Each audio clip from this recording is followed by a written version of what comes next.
हुकूमत ने भी दावा किया था जो वादे किए थे, और आज वो पूछ नहीं रहे इनसे जो वादे करके गए। मैं इस शहीद गनी साहब को कहना चाहती हूँ, आपको आसमां के तो आंसू नजर आते हैं, इन सिंह की बेटियों की इज्जत नजर नहीं आती जो आप दुपट्टे नजर नहीं आते जो आज जमीन पे बैठे हुए यहाँ पे, उनके दुपट्टे उनकी इज्जत यहाँ पे जमीन पे पड़ी हुई है।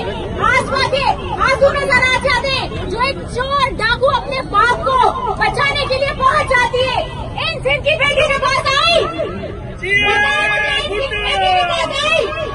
अभी तक कोई सिंह गवर्नमेंट का नुमाइंदा आया आपके पास?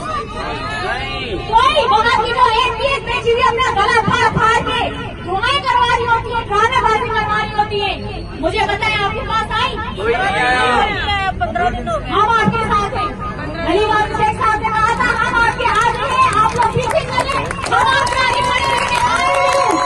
मैं आई हूँ यहाँ पर, मैं आपके आगे हूँ, चाहे कोई आ रहा है, हमारे और भी एमपीएस आ रहे हैं और वो आपके साथ हैं, हम आपके आगे चलेंगे, आप पीछे चले, हम आपके आगे चलेंगे।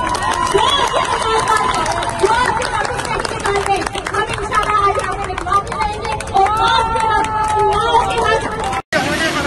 पकड़ो मैडम, भाग लेके चलो। इनको शर्म आनी चाहिए, इनको शर्म आनी चाहिए। ये देखें, लेडीज के कपड़े इन्होंने गीले किए, ये देखें, लेडीज का ये काम है।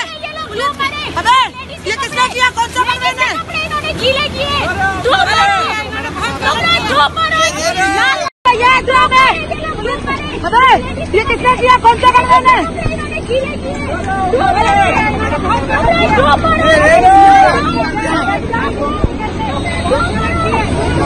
आसमां के कपड़े गीले होते हैं, ना मैं पूछती, ना मैं पूछती, कपड़े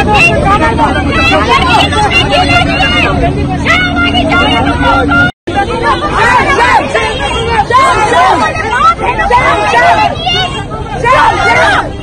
शर्म करो, हया करो, शर्म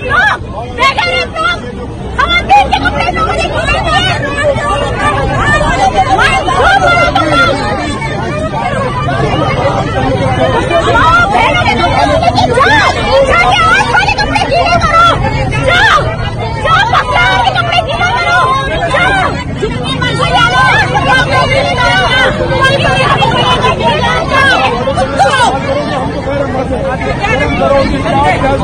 करो।